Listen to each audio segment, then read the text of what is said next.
Media Publishing, penerbitan terpercaya dan berlisensi, based on Padang. Buku Arsitektur Ekonomi Digital hadir sebagai panduan komprehensif untuk memahami bagaimana teknologi mengubah cara masyarakat, bisnis, dan pemerintah menjalankan aktivitas ekonomi di era digital. Ditulis oleh Dr. Sabri dan Mayrinal Avis, buku ini menyajikan pembahasan yang sistematis mengenai konsep, perkembangan, hingga implementasi ekonomi digital dengan bahasa yang mudah dipahami oleh mahasiswa, akademisi, maupun praktisi bisnis.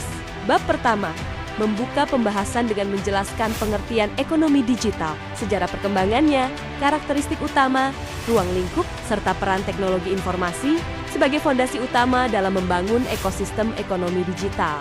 Selanjutnya, buku ini mengulas konsep transformasi digital yang menjadi pendorong perubahan di berbagai sektor industri, termasuk faktor-faktor yang memengaruhinya, disrupsi inovasi, dampak terhadap dunia usaha, serta studi kasus yang memberikan gambaran nyata mengenai proses transformasi tersebut.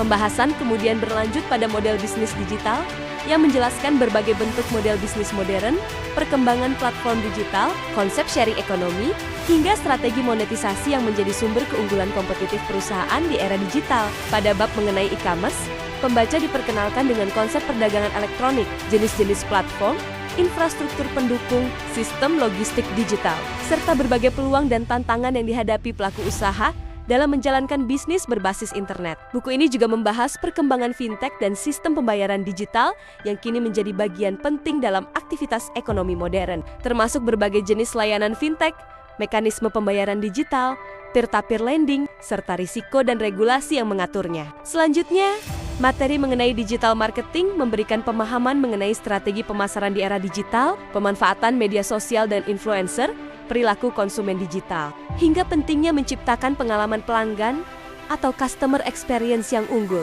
Selain itu, pembaca juga diajak memahami konsep ekonomi berbagi atau sharing ekonomi, perkembangan startup digital, model bisnis startup, mekanisme pendanaan melalui venture capital maupun angel investor, serta berbagai studi kasus yang memperkaya pemahaman terhadap ekosistem inovasi digital. Pada bagian akhir, penulis mengulas tren ekonomi digital global, transformasi tenaga kerja, inklusi keuangan digital, tantangan negara berkembang, serta berbagai strategi untuk menghadapi masa depan ekonomi yang semakin terdigitalisasi.